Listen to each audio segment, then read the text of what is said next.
ഇന്നത്തെ നമ്മുടെ ക്ലാസ് നമ്മൾ കുറേ ദിവസങ്ങളായി തന്നെ എങ്ങനെയാണ് ക്വസ്റ്റ്യൻസ് എങ്ങനെയാണ് ചെയ്യുന്നത് എന്നാണ് പഠിച്ചുകൊണ്ടിരിക്കുന്നത്. അപ്പോൾ നമുക്ക് എല്ലാവർക്കും അറിയാം, കഴിഞ്ഞ കാര്യങ്ങൾ ഡിഡ് വെച്ച് ചോദിക്കണം, സമയമില്ലാതെ സംസാരിക്കുന്നെങ്കിൽ ഹാസ് ഹാവും വെച്ചാണ് സംസാരിക്കേണ്ടത്, അല്ലെങ്കിൽ എന്തെങ്കിലും സ്ഥിരമായി ചെയ്യാറുണ്ടോ എന്ന് ചോദിക്കാൻ ഡൂവും ഡസ് ഒക്കെ വെച്ചാണ് ചോദിക്കേണ്ടത് എന്നൊക്കെയുള്ള സാധാരണ ക്വസ്റ്റ്യൻസ് എല്ലാവർക്കും അറിയാം. പക്ഷേ ഞാൻ നിങ്ങൾക്ക് തരുന്നത് നമ്മൾ നമ്മുടെ നിത്യജീവിതത്തിൽ നമ്മൾ നമ്മളോട് മറ്റുള്ള ആൾക്കാരോട് എങ്ങനെയാണ് ചില ചോദ്യങ്ങളൊക്കെ ചോദിക്കുന്നത്, അല്ലെങ്കിൽ എങ്ങനെയാണ് അത് നമുക്ക് ഇംഗ്ലീഷിൽ ചോദിക്കാൻ പറ്റും എന്ന് നമ്മൾ സ്ഥിരം ചോദിക്കുന്ന കുറേ ചോദ്യങ്ങളാണ് നമ്മുടെ ക്വസ്റ്റ്യൻ മേക്കിംഗ് എന്ന പ്ലേലിസ്റ്റിൽ ഞാൻ കൊടുത്തിരിക്കുന്നത്. നിങ്ങൾ അത് കണ്ടു നോക്കുക. അത് കുറേ പേര് കണ്ടിട്ടുണ്ട്, ഇനിയും കാണാത്തവരുണ്ട് എങ്കിൽ നിങ്ങൾക്ക് നന്നായി പ്രയോജനപ്പെടുന്ന ക്ലാസ്സുകളാണ് അത്. കാര്യം നമ്മൾ ഇതുവരെ പഠിച്ചു, ഞാൻ അതും ചെയ്തിട്ടുണ്ട്. ഡിഡ് വെച്ചിട്ട് എങ്ങനെ ചോദിക്കാമെന്ന്, സ്ട്രക്ചർ, ഡു വെച്ചിട്ട് എങ്ങനെ, അതൊക്കെ ഞാൻ നോർമലായിട്ടും ചെയ്തിട്ടുണ്ട്. അതല്ലാതെ ഇപ്പോൾ ഞാൻ ചെയ്തുകൊണ്ടിരിക്കുന്നത് നമുക്ക് എങ്ങനെയാണ് നമ്മുടെ ജീവിതത്തിൽ സാധാരണ നമ്മൾ ചോദിക്കുന്ന ചോദ്യങ്ങളൊക്കെ ചോദിക്കാൻ പറ്റുക എന്നുള്ളതാണ്. അപ്പോൾ നമുക്ക് ക്ലാസ്സിലോട്ട് കിടക്കാം. ഇന്നും നമ്മൾ ചോദിക്കുന്ന ചോദ്യങ്ങൾ ഇങ്ങനെയാണ്: നീ അവനോട് വരാൻ പറഞ്ഞായിരുന്നോ, അല്ലെങ്കിൽ പറഞ്ഞിരുന്നോ? അതേപോലെ മരുന്ന് മേടിക്കാൻ നീ എന്നോട് പറഞ്ഞായിരുന്നോ, അല്ലെങ്കിൽ എന്താ പറഞ്ഞിരുന്നോ എന്നല്ലേ. അതേപോലെ നീ അവളെ വിളിച്ചായിരുന്നോ, പിന്നെ നീ അവനോട് കളിക്കാൻ വരാൻ പറഞ്ഞായിരുന്നോ. ഇങ്ങനെ നമ്മളൊക്കെ എന്താണ്, ഇതൊക്കെ നമ്മൾ അവൾ നിന്നെ സഹായിക്കാൻ വന്നായിരുന്നോ, ഇതൊക്കെ എന്താണ് നമ്മൾ നമ്മുടെ നിത്യജീവിതത്തിൽ ചോദിക്കുന്ന കാര്യങ്ങളാണ്. ഇത് നമുക്കറിയാം, അത് കഴിഞ്ഞു പോയതാണ്. പക്ഷേ കുറച്ചിങ്ങനെ വളച്ചാണ് ചോദിക്കുന്നത്. പറഞ്ഞായിരുന്നോ, വന്നായിരുന്നോ, കളിച്ചായിരുന്നോ. പറഞ്ഞോ എന്ന് ചോദിക്കുമ്പോൾ നമുക്കറിയാൻ ഡിഡായിരുന്നു. വന്നോ ചോദിക്കുമ്പോൾ നമുക്കറിയാൻ ഡിഡായിരുന്നു. പക്ഷെ ഒന്ന് വളച്ച് ചോദിക്കുമ്പോൾ നമുക്ക് പ്രശ്നം വരും. അതുകൊണ്ട് ഇന്ന് നമുക്ക് ഇവരെ എങ്ങനെയാണ് ചോദിക്കുന്നതെന്ന് നമുക്ക് നോക്കാം. അപ്പോൾ നമുക്ക് ക്ലാസ്സിലോട്ട് കിടക്കുകയാണ്. ഫസ്റ്റ് സെൻറ്റൻസ് ക്വസ്റ്റ്യൻ ഇങ്ങനെയാണ്: നീ അവനോട് വരാൻ പറഞ്ഞായിരുന്നോ, അല്ലെങ്കിൽ നീ അവനോട് വരാൻ പറഞ്ഞിരുന്നോ. ഇത് രണ്ടും ഒന്ന് തന്നെയാണ് അല്ലേ. പറഞ്ഞായിരുന്നോ എന്ന് ചോദിക്കുന്നതും പറഞ്ഞിരുന്നോ എന്ന് ചോദിക്കുന്നതും എന്താ, ഓരോ നാട്ടിൽ ഓരോരുത്തർ സംസാരിക്കുന്ന രീതിക്കനുസരിച്ച് മാറുമെന്ന് മാത്രമേ ഉള്ളൂ. പറഞ്ഞായിരുന്നോ, നീ അവനോട് വരാൻ പറഞ്ഞായിരുന്നോ, നീ അവനോട് വരാൻ പറഞ്ഞിരുന്നോ, രണ്ടും ഒന്ന് തന്നെയാണ്. അപ്പം നമുക്ക് എങ്ങനെ ചോദിക്കണം?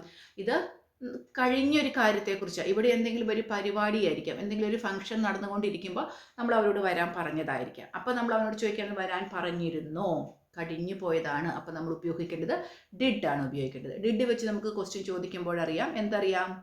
ഡിഡ്, പിന്നെ ഉപയോഗിക്കേണ്ടത് സബ്ജക്റ്റ്, പിന്നെ വെക്കേണ്ടത് എന്താണ്? വെർബ് V1 എന്ന് നമുക്കറിയാം. കാരണം ഡിഡ് വെച്ചാൽ പിന്നെ വെർബ് ഒരിക്കലും V2 പോവില്ല.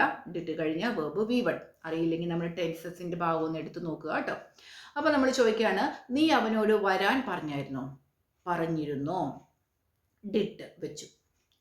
നീ എന്ന് പറയാൻ നമ്മൾ യു വെച്ചു. നീ പറഞ്ഞായിരുന്നോ, ടെൽ ഹിം, വരിക, കം. വെർബ് V1 ആണ്, അതുകൊണ്ട് നമ്മൾ ടു കൊടുക്കണം. Did you tell him to come. നീ അവനോട്, ടെൽ ഹിം, അവനോട് പറഞ്ഞായിരുന്നോ, ടു കം, വരാൻ. Did you tell him to come. അവനോട് വരാൻ നീ പറഞ്ഞായിരുന്നോ. ഇനി അടുത്ത ഒരു ക്വസ്റ്റ്യൻ ആണ്: നീ എന്നോട് മരുന്ന് മേടിക്കാൻ പറഞ്ഞായിരുന്നോ. നമ്മളൊക്കെ ഇതൊക്കെ വീട്ടിൽ എന്നും ചോദിക്കുന്ന ഒരു കാര്യമാണ്. പ്രായമുള്ള ആരെങ്കിലും വീട്ടിലുണ്ടെങ്കിൽ നമുക്ക് എന്നും മരുന്ന് മേടിക്കണം. അപ്പോൾ നമ്മൾ ചോദിക്കുന്നതാണ്, നീ എന്നോട് മരുന്ന് മേടിക്കാൻ പറഞ്ഞായിരുന്നോ. എങ്ങനെ ചോദിക്കണം? നീ, ഡിഡ് യു, എന്താണ്, ടെൽ മീ, എന്നോട് പറഞ്ഞായിരുന്നോ. എന്തെന്ന് പറഞ്ഞായിരുന്നോ? ടു ബൈ മെഡിസിൻ, മരുന്ന് മേടിക്കാൻ. To buy medicine. Did you tell me to buy medicine. Medicine മേടിക്കാൻ, മരുന്ന് മേടിക്കാൻ നീ എന്നോട് പറഞ്ഞായിരുന്നോ, പറഞ്ഞിരുന്നോ. പിന്നെ അവൾ എഴുതാൻ പറഞ്ഞായിരുന്നോ.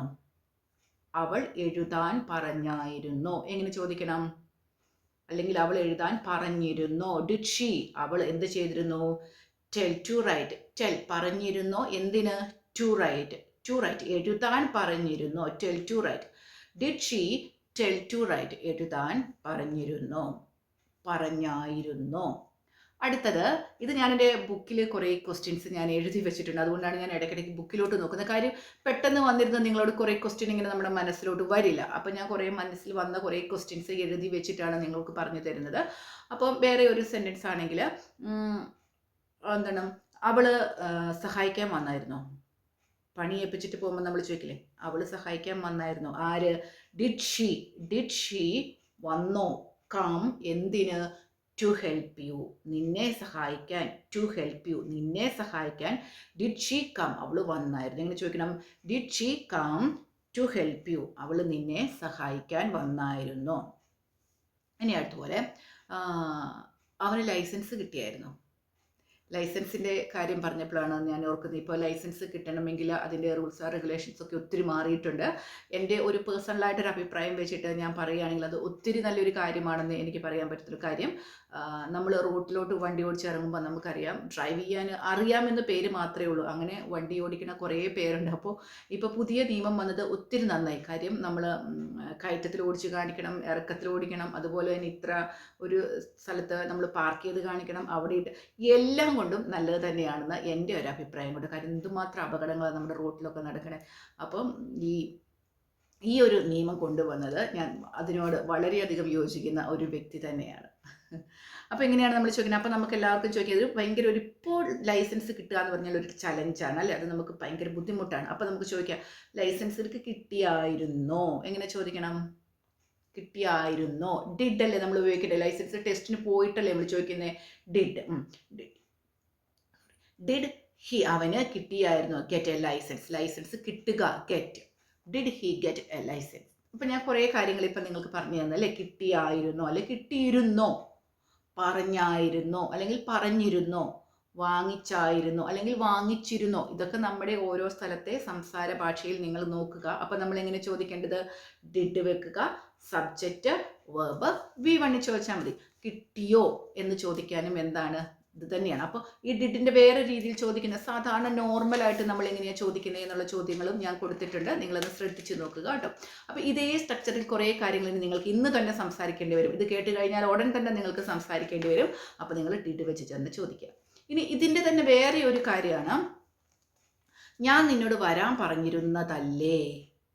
അല്ലെങ്കിൽ ചോദിക്കും, ഞാൻ നിന്നോട് വരാൻ പറഞ്ഞായിരുന്നില്ലേ, നിന്നോട് ഞാൻ വരാൻ പറഞ്ഞിരുന്നില്ലേ എന്ന് നമ്മൾ ചോദിക്കും. മരുന്ന് മേടിക്കാൻ ഞാൻ പറഞ്ഞിരുന്നില്ലേ എന്ന് ചോദിക്കും, അല്ലെങ്കിൽ പറഞ്ഞായിരുന്നില്ലേ എന്ന് നമ്മൾ ചോദിക്കും. പിന്നെ വിളിക്കാൻ ഞാൻ നിന്നോട് പറഞ്ഞിരുന്നതല്ലേ, അല്ലെങ്കിൽ പറഞ്ഞായിരുന്നില്ലേ എന്നും ചോദിക്കും. ഇതെങ്ങനെ ചോദിക്കണം നമുക്ക്? ഇതൊരു തരം നെഗറ്റീവ് പോലെയായില്ലേ. നമുക്ക് എങ്ങനെ ചോദിക്കണം? ഡിഡിൻറ്റ് വെക്കണം. ഇതിൻ്റെ ഒരൊറ്റ മാറ്റമേ ഉള്ളൂ. ഡിഡ് നോട്ട്, അത് ഡിഡിൻറ്റ് ആവുന്നു. ഡിഡിൻറ്റ് വെക്കുന്നു, സബ്ജക്റ്റ് വെക്കുക, റൈറ്റ്, ദെൻ വെർബ് V1 ഫോമിൽ കൊടുക്കുക. ഇത്രയൊരു പ്രശ്നമേ ഉള്ളൂ. അപ്പം ഞാൻ ക്വസ്റ്റ്യൻ പറയാം. ഞാൻ നിന്നോട് വരാൻ പറഞ്ഞിരുന്നില്ലേ, ഞാൻ നിന്നോട് വരാൻ പറഞ്ഞിരുന്നില്ലേ, അല്ലെങ്കിൽ പറഞ്ഞായിരുന്നില്ലേ, എല്ലാം ഒന്ന് തന്നെ. ഞാൻ നിന്നോട് വരാൻ പറഞ്ഞിരുന്നില്ലേ എങ്ങനെ ചോദിക്കണം? ഡിഡിൻറ്റ് ആണ് ഉപയോഗിക്കുന്നത്. ഞാൻ പറഞ്ഞു, ഐ ടെൽ, ആരോട്? യു, എന്തെന്ന്? To come. എങ്ങനെ പറയണം? Didn't I tell you to come, didn't I tell you to come, വരാൻ പറഞ്ഞിരുന്നില്ലേ. അടുത്ത, നിന്നോട് ഞാൻ പഠിക്കാൻ പറഞ്ഞിരുന്നില്ലേ, പഠിക്കാൻ പറഞ്ഞതല്ലേ, പഠിക്കാൻ പറഞ്ഞിരുന്നതല്ലേ. നമ്മളെങ്ങനെ ചോദിക്കണം? ഡിഡിൻറ്റ്, ആര് പറഞ്ഞു? ഐ ടെൽ യു, ഞാൻ നിന്നോട് പറഞ്ഞതല്ലേ. ഡിഡിൻറ്റ് ഐ ടെൽ യു എന്തെന്ന്? To study. Didn't I tell you to study, പഠിക്കാൻ പറഞ്ഞിരുന്നില്ലേ. ഇനി നിന്നെ ഞാൻ കാണിച്ചു തന്നല്ലേ ആ കാര്യങ്ങൾ എങ്ങനെ ചെയ്യേണ്ടതെന്ന്, നിന്നെ ഞാൻ കാണിച്ചു തന്നതല്ലേ. എങ്ങനെ ചോദിക്കണം?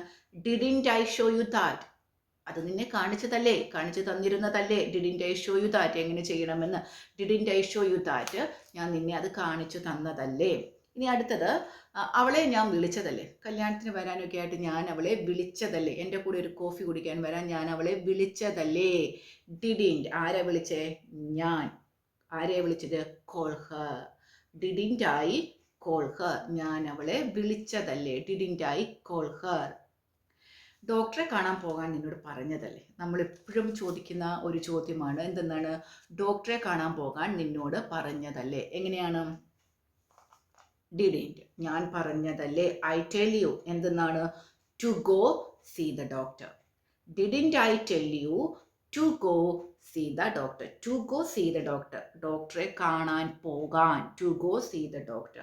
ഡിഡിൻറ്റ് ഐ ടെൽ യു, ഞാൻ നിന്നോട് പറഞ്ഞതല്ലേ. അപ്പം എങ്ങനെ പറയണം? Didn't I tell you to go see the doctor, ഡോക്ടറെ കാണാൻ പോകാൻ നിന്നോട് ഞാൻ പറഞ്ഞതല്ലേ. ഇപ്പം എല്ലാവർക്കും പനിയാണ്, അപ്പോൾ നമ്മൾ പറഞ്ഞതല്ലേ. അപ്പോൾ ഇനി ഒരു സെൻറ്റൻസ്, തുണി കഴുകിയിടാൻ പറഞ്ഞതല്ലേ ഞാൻ. എന്തെന്നാണ് ഞാൻ ഇവിടെ എഴുതിയത്? തുണി കഴുകിയിടാൻ പറഞ്ഞതല്ലേ ഞാൻ. അപ്പം നിങ്ങൾ ഒരു തെറ്റും കൂടെ ഞാൻ നിങ്ങൾക്ക് കാണിച്ചു തരാമെന്ന് വിചാരിച്ചിട്ടാണ് ഇത് എഴുതിയത്. തുണി കഴുകിയിടാൻ പറഞ്ഞതല്ലേ ഞാൻ. ഇങ്ങനെ എഴുതുമ്പോൾ നിങ്ങൾ ശ്രദ്ധിച്ചല്ലോ, ഇത് ശരിക്കും പറഞ്ഞാൽ മലയാളം സെൻറ്റൻസിൽ തന്നെ പറയുകയാണെങ്കിൽ പോലും ഇത് തെറ്റാണ്. നമ്മൾ എങ്ങനെയാണ് പറയേണ്ടത്? ഞാൻ പറഞ്ഞതല്ലേ തുണി കഴുകിയിടാൻ, അല്ലേ? അങ്ങനെയാണ് വേണ്ടത്. നമുക്ക് ഞാൻ എന്ന സബ്ജക്റ്റിനെ ആദ്യം വെക്കുവാണ് നമ്മൾ ചെയ്യേണ്ടത്. പക്ഷെ ഇപ്പോൾ ഞാനിവിടെ പറഞ്ഞത് തുണി കഴുകിയിടാൻ പറഞ്ഞതല്ലേ ഞാൻ എന്നാണ് പറഞ്ഞത്. പക്ഷെ കേട്ട നിങ്ങൾക്ക് മനസ്സിലായി എന്തെന്ന് മനസ്സിലായി? തുണി കഴുകിയിടാനാണ് പറഞ്ഞതെന്ന് മനസ്സിലായി. എങ്ങനെ പറയണം നമ്മൾ? ഡിഡിൻറ്റ് ഐ ടെൽ യു, ഞാൻ പറഞ്ഞതല്ലേ. Didn't I tell you to എന്താണ്? Wash the clothes. Didn't I tell you to wash the clothes, തുണി കഴുകിയിടാൻ പറഞ്ഞതല്ലേ. അപ്പോൾ ഇവിടുത്തെ പ്രശ്നം എന്താണെന്നോ, ഞാൻ ഈ മലയാളം സെൻറ്റൻസ് എഴുതിയപ്പോൾ നിങ്ങൾക്ക് മനസ്സിലായി അത് തെറ്റാണ് എന്ന്. പക്ഷേ നിങ്ങൾക്ക് അതെന്താണ് ഉദ്ദേശിക്കുന്നതെന്ന് മനസ്സിലായി, നിങ്ങളത് ഇംഗ്ലീഷിലോട്ട് ട്രാൻസ്ലേറ്റ് ചെയ്യുകയും ചെയ്തു. അത് തന്നെയാണ് നമ്മുടെ ഇംഗ്ലീഷിലും പറ്റുന്നത്. നമ്മൾ എൻ്റെ ക്ലാസ്സുകളിലൊക്കെ സ്പോക്കൺ ഇംഗ്ലീഷ് ക്ലാസ്സിലും സ്പീക്കിംഗ് സെക്ഷനിലും ഒക്കെ ഓരോരുത്തർ ബുദ്ധിമുട്ട്, എൻ്റെ ഗ്രാമർ ശരിയാകുന്നില്ല എന്ന് എല്ലാവരും പറയും. അതല്ല, നമ്മൾ ഗ്രാമർ ശരിയാകുന്നില്ല എന്ന് പറഞ്ഞിട്ട് ഒരിക്കലും നമ്മൾ അതിനെക്കുറിച്ച് വിഷമിക്കേണ്ട. ഇപ്പം ഞാൻ പറഞ്ഞ സെൻറ്റൻസ് തന്നെ തെറ്റാണ്. ഞാൻ മലയാളത്തിൽ പറഞ്ഞ ഈ ലാസ്റ്റ് പറഞ്ഞത് തെറ്റാണ്. അങ്ങനെയല്ല ഞാൻ പറഞ്ഞത്. പക്ഷേ കേട്ട നിങ്ങൾക്കത് മനസ്സിലായി, എന്താണെന്നുള്ളത് മനസ്സിലായി. അപ്പോൾ അത്രയേ ഉള്ളൂ ഇംഗ്ലീഷും. ഇംഗ്ലീഷ് എന്ന് പറയുന്നത് ഒരു ലാംഗ്വേജ് ആണെന്ന് നിങ്ങൾ ആദ്യം മനസ്സിലാക്കുക. ഞാൻ നല്ല ഗ്രാമറും പഠിച്ച് വളരെ ക്ലിയർ ആയിട്ട് മാത്രമേ ഞാൻ ഇംഗ്ലീഷ് സംസാരിക്കുകയുള്ളൂ. എനിക്കൊരു തെറ്റും ഇങ്ങനെ അയ്യോ ഞാനിവിടെ സബ്ജക്റ്റ് പറയേണ്ടടുത്ത് ഞാൻ അത് പറഞ്ഞു പോയല്ലോ, അല്ലെങ്കിൽ വേർബ് പറയേണ്ടടുത്ത് ഞാൻ അയ്യോ ഓബ്ജക്റ്റ് പറഞ്ഞു പോയല്ലോ എന്നൊന്നും പറഞ്ഞിട്ട് നിങ്ങൾ ടെൻഷൻ ആവേണ്ട. തുടക്കം അങ്ങനെയാണ്.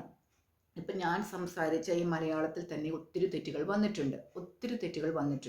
അപ്പം നമ്മൾ കേൾക്കുന്നവർ മനസ്സിലാക്കുക എന്നുള്ളതാണ്. അതിനാണ് ലാംഗ്വേജ് ഉപയോഗിക്കുന്നത്. അപ്പോൾ നിങ്ങൾ ഒരിക്കലും ടെൻഷൻ വേണ്ട. നിങ്ങൾക്ക് കുറേയൊക്കെ ഗ്രാമർ ഇപ്പോൾ അറിയാം. നിങ്ങൾക്ക് അറിയുന്ന ഗ്രാമർ വെച്ചിട്ട് നിങ്ങൾ സംസാരിക്കണമെങ്കിൽ നിങ്ങൾ സംസാരിക്കണം. അപ്പോൾ ഈ തെറ്റുകൾ വരുമോ എന്നൊക്കെ ഓർത്ത് പേടിച്ച് നിങ്ങൾ മിണ്ടാതെ ഒന്നും ഇരിക്കേണ്ട ഒരു കാര്യവും നിങ്ങൾക്കില്ല. നിങ്ങൾക്ക് സംസാരിക്കണം. കിട്ടുന്ന അവസരം നിങ്ങൾ നന്നായിട്ട് ഉപയോഗിക്കണം. നിങ്ങൾക്ക് നാണം ഒന്നും വേണ്ട. നിങ്ങൾ പറയുന്നത് ശരിയാണ്. അത് നിങ്ങളോട് തന്നെ പറയുക, ഞാൻ പറയണത് ശരിയാണ്. അപ്പോൾ നമ്മുടെ ഇംഗ്ലീഷ് ലാംഗ്വേജ് നന്നായിട്ട് മാറും. അപ്പോൾ ഇനിയും നിങ്ങൾക്ക് ഇംഗ്ലീഷ് സംസാരിച്ച് പഠിക്കാൻ സാഹചര്യമില്ല എങ്കിൽ ഞാൻ എൻ്റെ വാട്സപ്പ് നമ്പർ ഇവിടെ കൊടുത്തിട്ടുണ്ട്. നിങ്ങൾക്ക് അവിടെ പേഴ്സണലായിട്ട് തന്നെ നിങ്ങളുടെ ട്രെയിനേഴ്സിനോട് ഇംഗ്ലീഷ് സംസാരിച്ച് നിങ്ങൾക്ക് മാത്രം വരുന്ന നാണവും ഒക്കെ ഉള്ളവർക്ക് നിങ്ങളുടെ ട്രെയിനറുടെ മുഖം മാത്രം നേരിട്ട് കണ്ട് സംസാരിച്ച് നിങ്ങൾക്ക് ഇംഗ്ലീഷ് പഠിക്കാവുന്നതാണ്. അതിനുള്ള സാഹചര്യം എൻ്റെ ഈ വാട്സപ്പ് നമ്പറിൽ വിളിച്ചാൽ നിങ്ങൾക്ക് അങ്ങനെയുണ്ട്. അപ്പോൾ എന്താണ്, എല്ലാവർക്കും ഇന്നത്തെ ക്ലാസ് നന്നായിട്ട് മനസ്സിലായല്ലോ. എല്ലാവർക്കും നല്ലൊരു ദിവസം ആശംസിക്കുകയാണ്. എൻ്റെ ഇന്നത്തെ ക്ലാസ് നിങ്ങൾക്ക് ഇഷ്ടപ്പെട്ടെങ്കിൽ എൻ്റെ ചാനലൊന്ന് സബ്സ്ക്രൈബ് ചെയ്യുക. അതുപോലെ തന്നെ നിങ്ങൾക്ക് ഇംഗ്ലീഷ് പഠിക്കണമെന്ന് ആഗ്രഹിച്ചിരിക്കുന്നവർക്ക് വേണ്ടിയിട്ട് നമ്മുടെ ഈ ക്ലാസ്സുകളൊന്ന് ഷെയർ ചെയ്ത് കൊടുക്കുകയും കൂടെ ചെയ്യുക. ഇഷ്ടപ്പെട്ടെങ്കിൽ എന്ത് ചെയ്യുക? നിങ്ങൾ ലൈക്ക് ചെയ്യുക. ഇഷ്ടപ്പെട്ടെങ്കിൽ നിങ്ങൾ ലൈക്ക് ചെയ്യണം. നിങ്ങൾ എനിക്ക് തരുന്ന ഏറ്റവും വലിയൊരു സപ്പോർട്ടാണത്. ഞങ്ങൾക്കത് ഇഷ്ടപ്പെട്ടു എന്ന് നിങ്ങൾ പറയണതാണ്. നിങ്ങൾ ലൈക്ക് ചെയ്യുക. അപ്പം എല്ലാവർക്കും നല്ലൊരു ദിവസം ആശംസിക്കുന്നു. അടുത്ത ദിവസം അടുത്ത ക്ലാസ്സുമായി കാണുന്നത് വരെ എല്ലാവരോടും നന്ദി പറയുന്നു.